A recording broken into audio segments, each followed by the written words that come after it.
मनपा मुलांची मराठी शाळा कॅम्प लष्कर येथे आयोजित फैयाज शेख यांच्यातर्फे 500 चित्रकला वह्यांचे वाटप कार्यक्रमात प्रमुख पाहुणे म्हणून चित्रकार महेश गादेकर म्हणाले, मुलांच्या अंगातील कला जोपासली पाहिजे. इतर विषयांप्रमाणेच कला या विषयाकडे देखील लक्ष देणे आजच्या युगात गरजेचे आहे.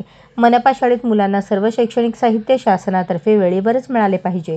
चित्रकला, संगीत, शारीरिक शिक्षण मुलांना दिले पाहिजे. कला ही सर्व विषयांची जननी आहे, असे प्रतिपादन गादेकर यांनी केले. कार्यक्रमाचे अध्यक्ष म्हणून माजी महापौर UN बेरिया, प्रमुख पाहुणे सोलापूर भूषण किशोर चंडक यांनी मुलांना मार्गदर्शन केले आणि शाळेचे कौतुक केले. कार्यक्रमाचे प्रास्ताविक वाणी चित्रकला वह्या वाटप फैयाज शेख यांनी केले. कार्यक्रमास मुलांची मराठी शाळा कॅम्प, मुलांची मराठी शाळा क्रमांक 26, मुलींची मराठी शाळा कॅम्प, मुलांची उर्दू शाळा कॅम्प, मुलींची उर्दू शाळा कॅम्प या शाळेतील शिक्षक विद्यार्थी उपस्थित होते. कार्यक्रमास मुख्याध्यापिका सविता पवार, नाजनीन कोरबू, मेहजबीन मुला, गजाला शेख उपस्थित होते. कार्यक्रमाचे सूत्रसंचालन अप्पासाहेब वाघमारे यांनी केले, तर आभार मुख्याध्यापिका रेहाना नदाफ यांनी मानले. कार्यक्रम यशस्वी करण्यासाठी आरेफा शेख, प्रदीपसिंग ठाकूर, गंगाधर कांबळे, धोंडू केंगले, रंजना गायकवाड, संध्या जाधव, अश्विनी जवळगे, प्राणेश त्रिमल यांनी परिश्रम घेतले. तो स्वस्थ बसणारा माणूस नाही. समाजाला आम्ही काहीतरी देणं लागतं.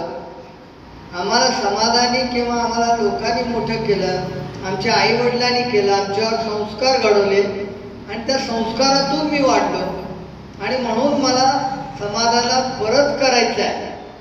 आजपर्यंत मी महापालिकेच्या सेवेमध्ये शिक्षक म्हणून काम केलं. मी महापालिकेमध्ये पगार घेतला.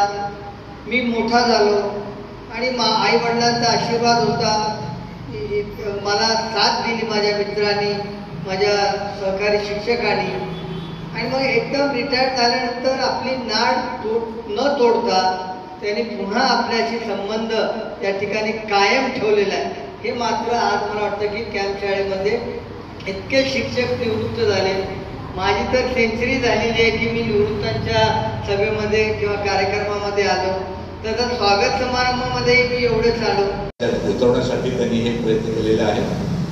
पण मनातल्या भावना चांगल्या केव्हा होतात, जेव्हा आपण चांगलं वागायला चालू करतो तेव्हा. मित्रांनो, छोट्या छोट्या गोष्टी आहेत, लहानपणापासून जर ते आपण आत्मसात केल्या तर मोठ्यापणी आपण अतिशय चांगले आणि एक सुजाण नागरिक म्हणून नावाला येऊ.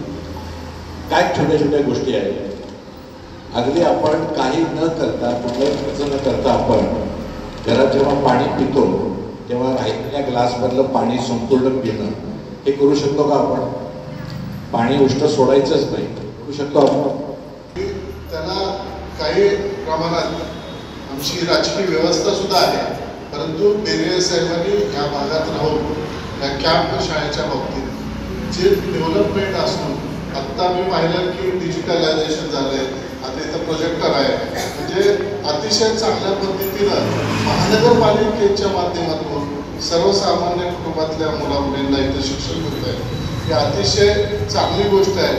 कारण आपण ज्यावेळेस मोठी शाळा तर चालतीलच, पण लहान शाळा ज्याला एकदम गरिबातील मुलं येतात, मुली येतात, त्यांच्यासाठी ही जी आपली धडपड आहे, बेरिया साहेब, नदाफ मॅडम आणि तुमच्या सर्व इतर 9 शाळा आहेत असं मला आत्ता सांगू. अशाच नवनवीन अपडेटसाठी जनता राज्य न्यूज चॅनलला सबस्क्राईब करा, लाईक करा आणि शेअर करायला विसरू नका.